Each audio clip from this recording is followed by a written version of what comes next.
Ya ve la pantalla, ¿verdad? Bueno, Sí. entonces, pues, no sé si hasta aquí alguna duda. Y bueno, como les comentaba en, por WhatsApp, ¿no? Me dio gusto también que algunos de los comentarios que me han hecho es en relación a ver qué tantas combinaciones se pueden hacer en la historia, ¿no? Incluso ver hasta qué punto dejamos como de tener control en ciertos momentos de la historia y ver qué pasaría si pongo esto, qué pasaría si combino con esta otra forma, ¿no? Y bueno, al menos aquí pues estamos viendo tramas, ¿no? Y creo que sí es muy importante que la sugerencia de esta tarea, ¿no? Estar revisando cómics e ir identificando qué tipo de trama es. Y bueno, pues hay infinidad de tramas. De hecho, este proyecto del libro ya tiene que actualizarse, porque pues sí, he encontrado más tramas y finalmente, aunque esto es un punto de partida, francamente me resultó muy difícil encontrar material así como a modo de listado, pero sí hay una trama que se llama Paradigma de Levist, que está muy, muy padre, pero es que finalmente, pues muchas cosas, Diana, yo tengo, este, también mil disculpas porque no sé si alguien, los que participaron hace ratito, quieren volver a escribir porque se borró todo lo que había en el chat. Bueno, aquí Diana pregunta, yo tengo una duda en cómo se puede transicionar entre una trama y una subtrama. Pues algo que se planteaba hace rato es ir haciendo, yo espero ir subiendo esto de ir haciendo. Hay momentos en el desarrollo del proyecto que implican sintetizar, ¿no? Como mencionaron hace ratito.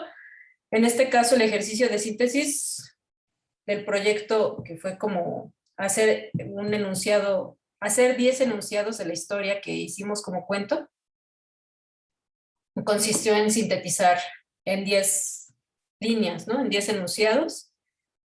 Esta fue una síntesis, pero después pasamos a un ejemplo que era en el caso de Caperucita,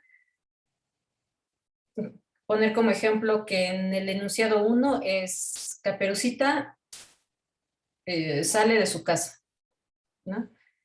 Y vamos desglosando en acciones, ¿no? Creo que, eh, sí, por ejemplo, Caperucita se pone su caperuza. Caperucita toma la canasta que le dio su mamá. O sea, vamos haciendo un desglose, vamos viendo que es en sí, vuelvo a reiterar, ¿no? Son tratamientos que va tomando la historia, ¿no? Si bien estábamos en una parte de síntesis, ahorita estamos en un ejercicio de desglose otra vez de acciones, ¿no?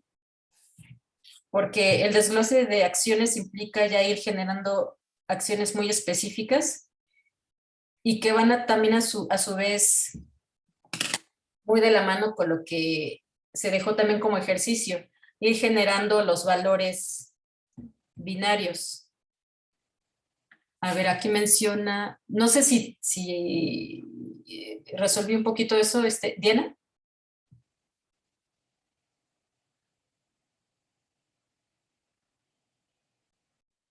Si quieres,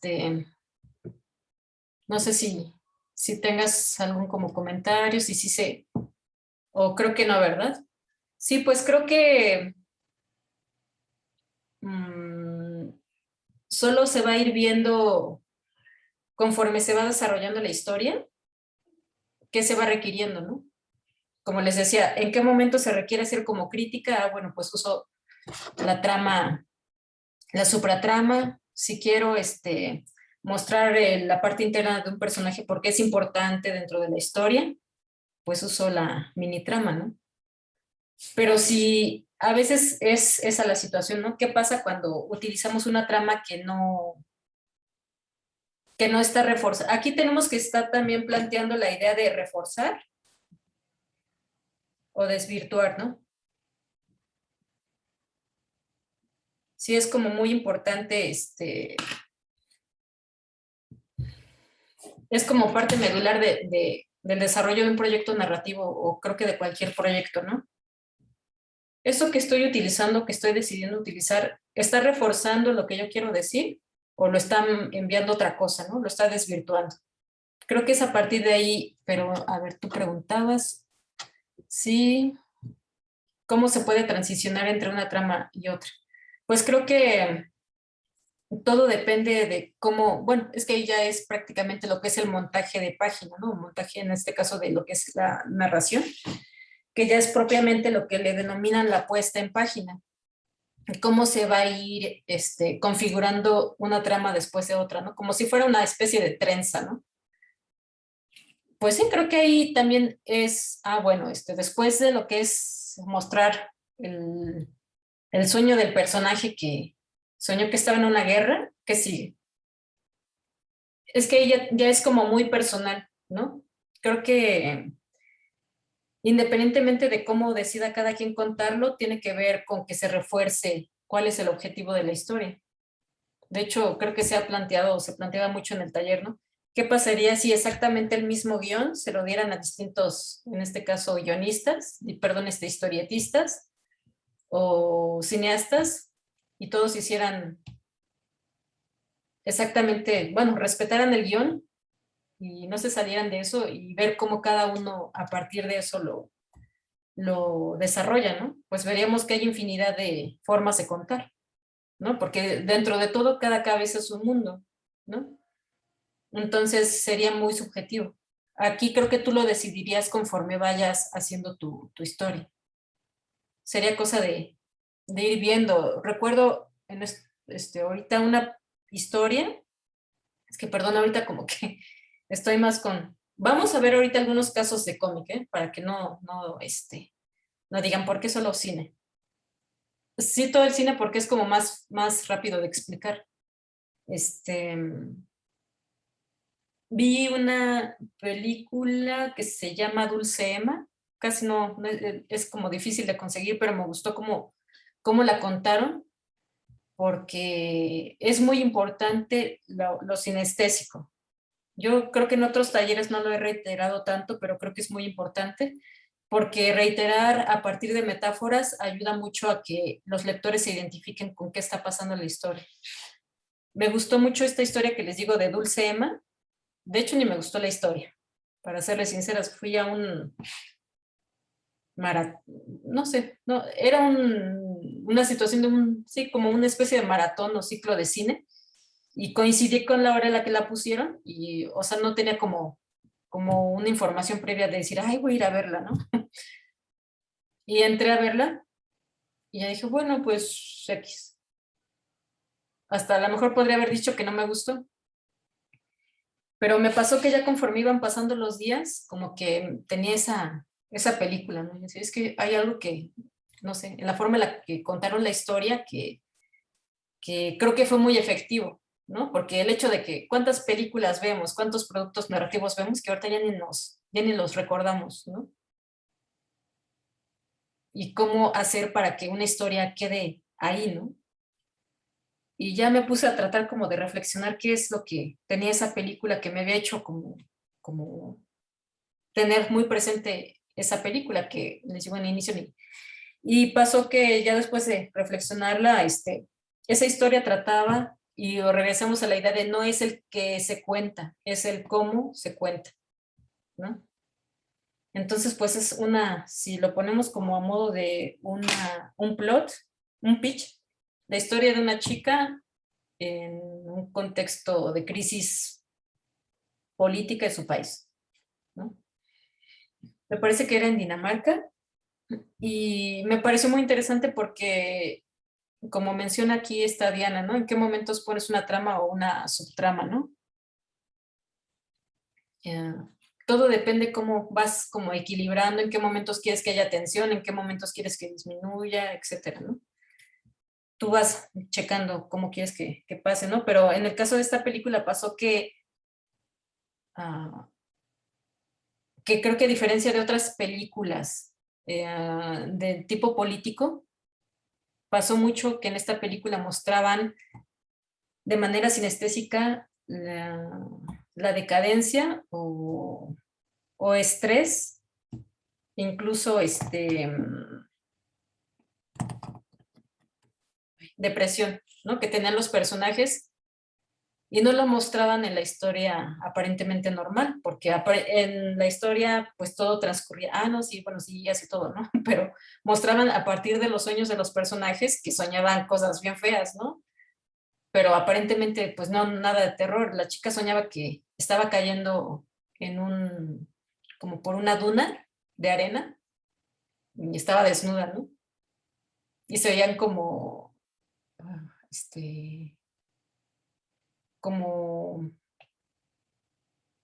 ruidos de estrés, ¿no? Como que está soñando, ¿no? Algo como pesadilla. Y todo esto te lo ponen a lo largo de la historia, ¿no? Cómo va transcurriendo. Y eso es lo que en efecto ayudó mucho a reforzar esta situación de estrés del personaje. Que si lo hubieran quitado, creo que hubiera estado como bien X la película, ¿no?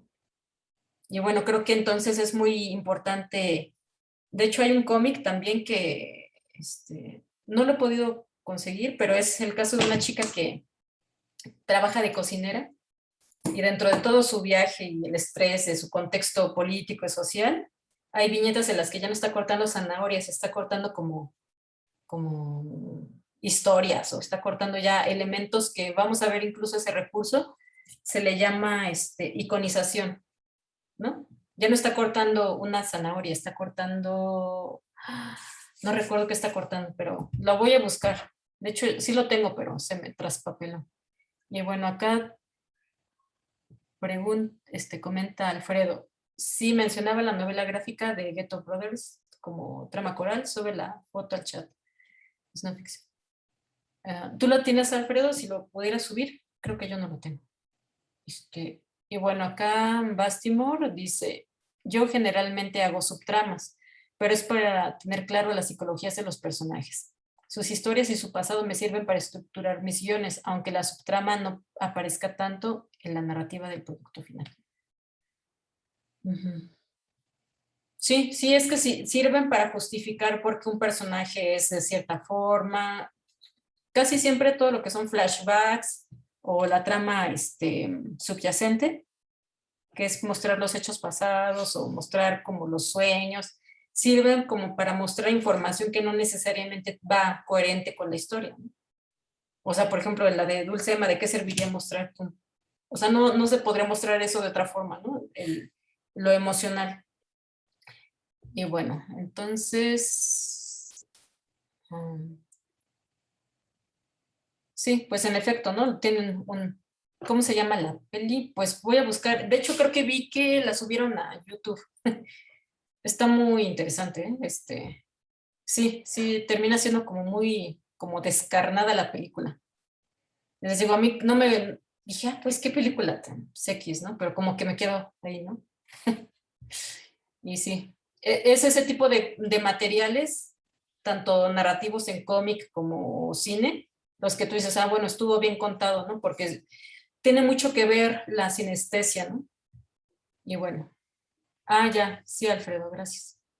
Y bueno, entonces, bueno, pues ojalá lo puedan ir checando, lo de las tramas y pues en lo posible los busquen en productos, ¿no?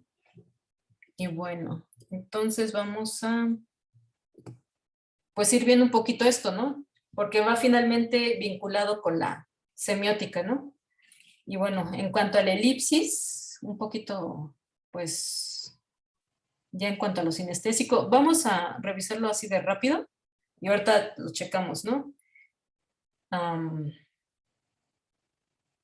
Pues aquí se hace un desglose. Empezamos con la elipsis. Este es un libro, por si alguien quisiera revisar más material sobre esto. Yo decidí tomar la referencia de un autor que se llama Rodríguez Diegues, José Luis Rodríguez Diegues. De él no he podido conseguir el PDF, pero si lo consigo se los envío, ¿no? Es que yo trato de no saturarlos de teoría, porque ya de por sí estamos ya muy saturados de teoría y de lo que tratamos es ya poner a la práctica, ¿no? Ya dibujar o escribir guión, ¿no? Y bueno, pero pues sí es importante. Yo aquí intento hacer como unos resúmenes, ¿no? Y bueno, en este caso, son, a ver, este, esto ya es propiamente material de semiótica. Ahorita lo vamos a ver. Planteamos lo que es el recurso de la elipsis, el recurso del estilema, el recurso del flashback, el flash forward y el flu, según este teórico. Yo sé que hay otras teorías en las que también se plantean más conceptos, ¿no? Esto es también como muy, muy básico. Aquí hay varios ejemplos ya propiamente en cómic. Ya las referencias de lo que es el cómic narrativo, cómic descriptivo y cómic mixto. Y que también creo que últimamente ha habido tendencia a estar planteando o hacer estructuras de cómic descriptivo, ¿no? Las que ya no se está usando tanto viñetas. A ver, aquí alguien pregunta o comentan. Itzel dice, hay una película de Netflix que se llama The Breadwinner. La trama central es una familia de mujeres en la guerra de los talibanes, pero hay una subtrama complementaria que es un cuento que la protagonista va contando a su hermano y me gusta mucho cómo se introduce y cómo se complementa. Bueno, no, pues gracias, Itzel. Sí, pues entonces, incluso si ustedes tienen algún cómic o película, algún libro que les guste mucho por su estructura, igual que tanto es viable incluso ver si podemos adaptar esa estructura a nuestro proyecto, ¿no? Y bueno, entonces, por eso o de ahí que sea muy importante ir reconociendo los tipos de tramas. Y bueno, vamos a ver también las relaciones dialogales o líneas direccionales, que aquí se menciona de esa forma, pero hay otras formas en las que también les llaman, ¿no? Cómic mixto, de hecho, algunas de estas imágenes las subí al grupo, pero todo esto ya quiero irlo mudando también a Google Classroom para que ya esté como más sintetizado sin todo lo que se hace allí, ¿no? Porque ahí es como un espacio libre para todos y ahí quiero solo hacer una condensación del material, ¿no? Para que, porque hay gente que dice, no, es que luego yo estoy como ya saturado de otras cosas y si me meto al grupo tengo que estar revisando minuciosamente y no tengo como disposición para eso, ¿no? Y creo que pues está bien, ¿no? Que el grupo para el taller sea como libre. Y bueno, aquí se está mostrando algunas referencias como esto que vimos hace rato, ¿no? De cómic mixto, que fue el caso de el cómic que subió Isaiah al grupo, ¿no? El de un tanque y como viñetas pequeñas, ¿no? Entonces también es importante pues ver cómo cada dibujante los plantea, ¿no? Aquí en este caso no sé si se alcance a ver. Está muy interesante cómo se está planteando esta página, porque no están haciendo un desglose, no están cortando con pared.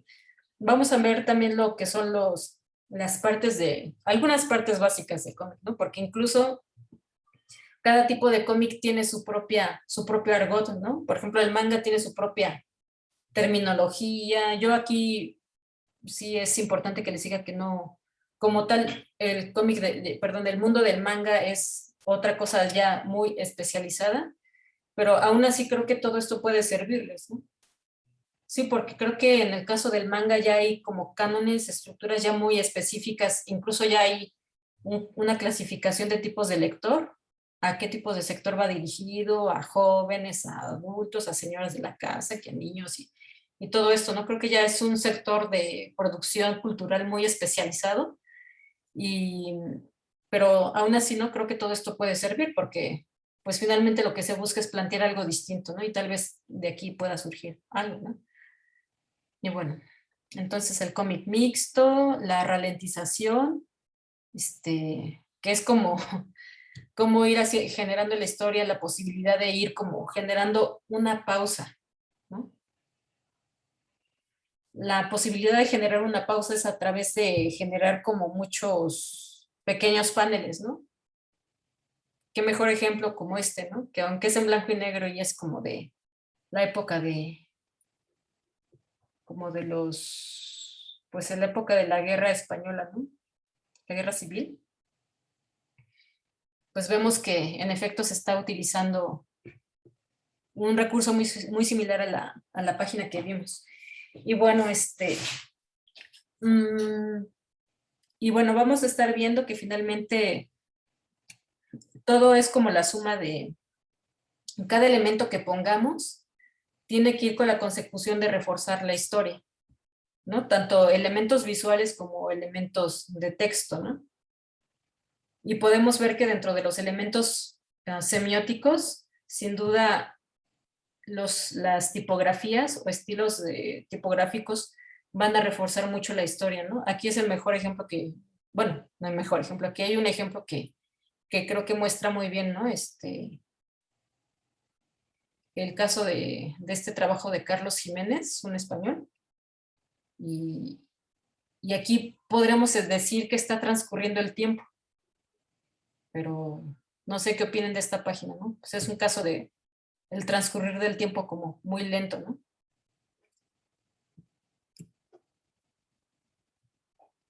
No sé si alguien quiera como opinar sobre esta página. De hecho, esta página puedo decirles que fue la que detonó que yo me comenzara a interesar ya más formalmente en trabajar con la teoría del cómic, ¿no? Porque un amigo me dijo, oye, ¿qué es esto? Digo, pues, y después me enseñó otro cómic, que de hecho creo que lo compartí en el grupo, que se llama Soul. No sé si alguien ya lo pudo ver ese cómic. Es un caso de una estructura coral, que es de hecho experimental, ¿no? Y de hecho para esa época se puede decir que es una estructura muy similar a la del cine contemporáneo. A diferencia de que ese cómic lo hicieron en los 80, ¿no? Leí que ese cómic lo hicieron con una computadora que les prestaban el editorial, ¿no? O sea, qué padre, ¿no? O sea, era una época en la que totalmente todo estaba así, totalmente, pues, muy, más complicado, ¿no? Y bueno, entonces regresando aquí, pues, ¿qué constantes vemos entre esto? A ver, hay comenta Diana. Yo vi un recurso de tiempo que era una viñeta con un póster roto y a la siguiente estaba completo y se daba a entender que había un retroceso. Me pareció interesante. Sí, ojalá que todo lo que puedan ustedes detectar, que hayan visto un cómic o que lo tengan, pues le tomen foto y lo suban al grupo, ¿no? Por favor. Porque todo esto nos va a ayudar mucho para ir identificando, ¿no? Y que todos lo tengamos en el grupo. Sí, por ejemplo, esto que ya subieron, pues nos va a servir mucho, ¿no? Para poner ejemplos de casos. Bueno, ¿qué pasó, Evaristo? Respecto a la página que estás mostrando de Carlos Jiménez, que el recurso de Ralenti, ¿no? Me acuerdo Sí, mucho de esa página. sí. Y a mí también me parece muy interesante. Me recuerda un poco al expresionismo alemán por las calaveras, el blanco y negro. Y pues, Carlos Jiménez es uno de mis autores preferidos, me gusta mucho. Sí, sí, es Solo muy quería padre. mencionar eso. Sí. Sí, incluso vemos cómo las páginas, la composición de página no está totalmente recta, está ligeramente diagonal, ¿no? Como para mostrar un desequilibrio, ¿no? Y bueno, también vamos a estar insistiendo en el ejercicio de los valores binarios, que de hecho a partir de esta enumeración perdón, este desglose de enunciados que hicieron de síntesis, pues la tarea que quedaría es que a cada uno de los enunciados le asignen valores, ¿no? Por ejemplo, por poner un caso, Caperucita sale de su casa.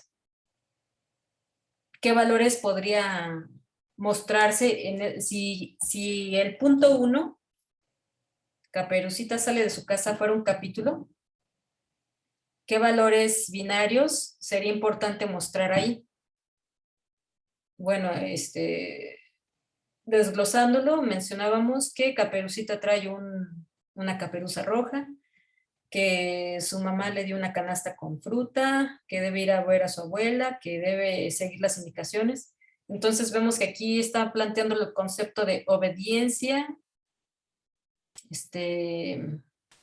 singularidad, de que Caperucita es Caperucita porque le hicieron su caperuza y nadie más en el pueblo se distingue porque solo ella tiene una caperuza roja. Entonces vamos a ir distinguiendo, haciendo como una especie de análisis de todos los conceptos que puede haber implícitos a mostrar y reforzar dentro de la historia, ¿no? Por ejemplo, pues eso, ¿no? En este caso, ¿cómo hacemos evidente la idea de que cuál es el mensaje que se quiere dar con Caperucita? ¿Alguien que quiera decir cuál es la moraleja de Caperucita? Siempre cito ese porque todos conocemos historia de Caperucita.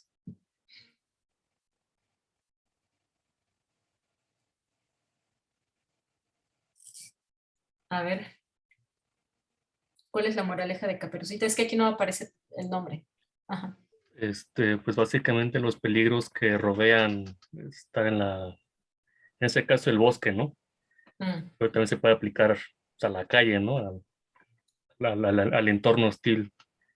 Sobre todo si eres una niña pequeña, ¿no? En el caso del relato. Sí. Es como una especie de advertencia, pues. Sí. Sí, incluso cómo haces evidente la idea del peligro en la ciudad. Pues quizás es más evidente si lo refuerzas mostrándolo con un personaje principal que sea aparentemente frágil, ¿no? O vulnerable. Entonces aquí se está concibiendo primero qué personaje nos va a ayudar a mostrar la sensación de una ciudad caótica o peligrosa, ¿no? Si pones a Terminator o a un fisicoculturista que le lleva la canasta de comida a su abuelita, creo que va a ser más difícil mostrar ese concepto, ¿no? ¿O qué opinan? Gracias, Isai. ¿Qué opinan si fuera ahora Terminator el que le lleva la comida a la abuelita? ¿Refuerza o se desvirtúa la historia? Entonces vemos que todo lo que hagamos en la historia va a influir a futuro, ¿no? En todo. Entonces se podría incluso decir que somos una especie de desastre, ¿no? No de desastre, o porque nos dedicamos a confeccionar qué queda, qué no queda, qué ponemos, qué quitamos, qué modificamos, qué deconstruimos para que se muestre mejor el valor o concepto o mensaje final que queremos mostrar al lector, ¿no? Como tal, no hemos estado trabajando el tema del pitch y el plot porque a mucha gente le genera mucho estrés, ¿no? Ya de por sí, aunque el ejercicio del cuento ha sido considerado más un ejercicio, pues sí, creo que ha generado estrés, pero pues sí quisiera como insistir en que pues lo ven más como ejercicios, ¿no?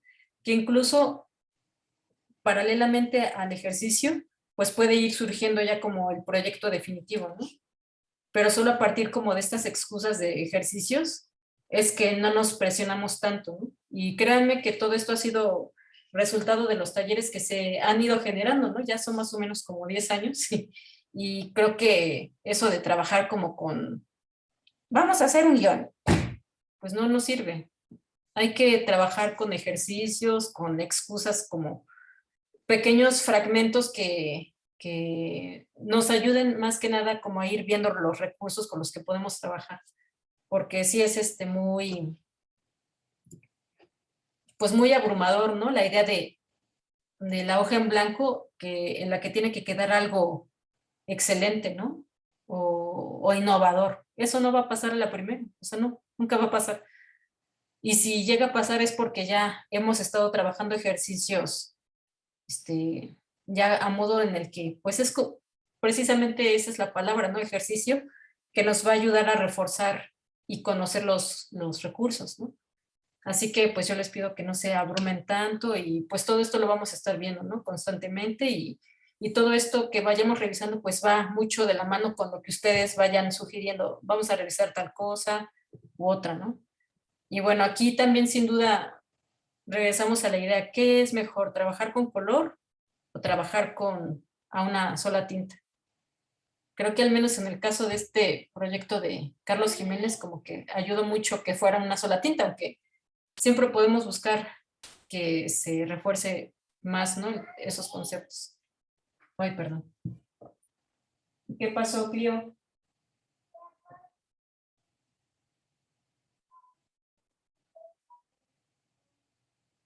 Ya voy, hija. Ya voy. Y bueno, entonces, ¿qué pasaría si a esta página le pusiéramos color? Ya voy, hija. Si le pusiéramos color, ¿creen que la ayudaría o la desvirtuaría, la reforzaría? Pues todo depende de la paleta cromática, ¿no? Tal vez. ¿Qué pasaría si el soporte, en lugar de que fuera blanco, fuera rojo, ¿no? O fuera amarillo. A ver, hay una pregunta. Ajá. Alfredo dice, pues el color es otro lenguaje, ¿no? Sí, sí, pues ya estamos como intercalando semiótica con narratología. Ajá. Va a depender de la historia que se quiera contar. Pues sí, incluso a veces también vamos a ver ahorita, yo espero, es que se me evolución del lenguaje narrativo, porque incluso también en qué momentos, qué tal si en lugar de querer reforzar, queremos desvirtuar la historia o que se vuelva algo, una parodia, ¿no? Es muy importante que reconozcamos el concepto de parodia porque eso también es parte de lo que es la evolución de la narrativa posmoderna o transmoderna, ¿no? De la que incluso ya no sabes en qué momento el personaje, en lugar de que esté hablando con los demás personajes, va a hablar directo a la cámara, ¿no? Y te va a decir, ¿y tú qué estás esperando para, no sé, ¿no? Te cuestiona a ti como una forma de romper con la narrativa tradicional, ¿no? Entonces, sí, en efecto, también se puede generar como una... ¿Qué pasaría si esto le pusiéramos una paleta de colores pastel, ¿no? Incluso ya tendría otra lectura, ¿no? ¿Sería buena? ¿Sería mala? ¿Sería irónica? ¿No? De hecho, parte de lo que es la evolución de la narrativa también tiene que ver con la ironía, ¿no? Y parte de esa ironía, pues, tiene que ver cómo podemos hacer evidente este tipo de reflexiones en relación a los tipos de transición de viñeta a viñeta y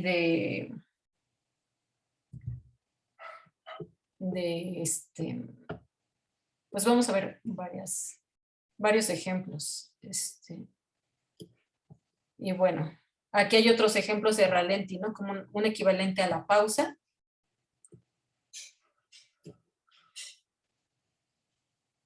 Y que todo depende de la historia, ¿no? Hay momentos en la historia en la que necesitemos mostrar esta pausa o esta forma de sigilo, ¿no? Sigilo. Por ejemplo, aquí, ¿no? En este caso es una señora que no se da cuenta que llevan aquí a una chica, ¿no? De hecho, llevan a varias, ¿no? ¿En qué momentos